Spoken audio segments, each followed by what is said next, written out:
Nervous flyer, hun. Huh? I blink a couple of times at the elderly woman seated next to me, and it's not until she cants her head toward my hands that I realize I'm tapping them against my knees in a jittery rhythm. I make myself pause the movement and clasp my hands together in my lap instead. Not particularly, I tell her. I guess I'm just a little nervous about where I'm headed. Oh, and where's that? It's not an unreasonable question. I booked this flight last minute, so the only one I could get was with a connection via London. Have you heard of Korova? It's in Eastern Europe. Her mouth turns down into a thoughtful frown as she tries to place the name. Is that in Ukraine? I've heard of Ukraine. I just barely manage not to roll my eyes. Everyone's heard of Ukraine. No, it's right next to it, though. It's a tiny little country squeezed between Ukraine and Belarus. And you're worried the Russians are going to blow it up? I blink at her several times. No, not particularly. I'm starting a new job there. And it has to go well. This is pretty much my last opportunity to prove to my parents I haven't just wasted the last 6 years, not to mention all the money they spent on tuition, pursuing a career path they deem to be completely useless and fanciful.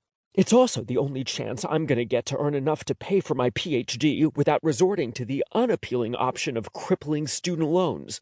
Lord knows my folks aren't going to spend another dime, even if they can more than easily afford it. I feel my phone vibrate in my back pocket and dig it out to check the message. Owen Kelly. Okay, you were right. Blake and I worked things out. I smile at the message, glad to know my buddy's finally come to his senses and that he's allowing himself to be happy with the man he loves. Me. Of course I was right. I'm brilliant. I quickly type out the reply and power down my phone because I can see the flight attendant wandering up the aisle doing a final check before takeoff. I'd assumed the conversation with the woman next to me had ended, but I probably should have known better. I'd put her at about 70, and she reminds me a lot of Betty White in that movie with Sandra Bullock and Ryan Reynolds.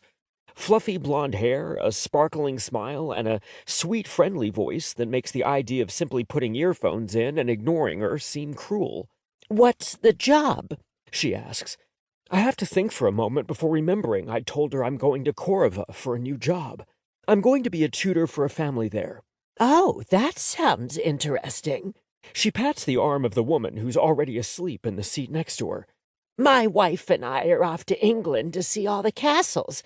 I want to see where the Queen lives and where they filmed Downton Abbey, and Alma wants to visit all the famous battle sites. Sounds like a great holiday, I say with a smile.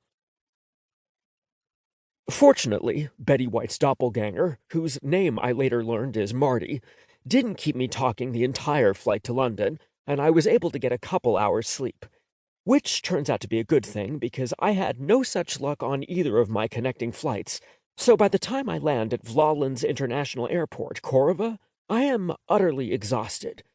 After clearing immigration and collecting my luggage, I head through the door into the arrivals area of the small airport.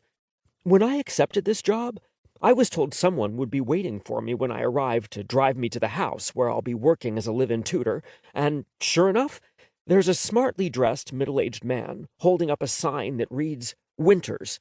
He's easy to spot, because there are literally no other drivers waiting to meet the small cluster of people emerging into the arrivals area. I'm Jai Winters, I say as I approach him. He glances at me for a moment, his eyes scanning up and down before asking, Can I see some ID, please, sir? Sure. I show him my passport, which he seems to find acceptable, because he gives a curt nod before grabbing the handle of my suitcase and motioning for me to follow him to the exit. He leads me to a sleek black sedan, and as I relax back on the buttery leather seats, watching out the window as we leave the airport behind, I can't help wondering about the family I'll be working for. All I know is they're an old aristocratic family, and they have 2 children who need schooling in French, German, and history.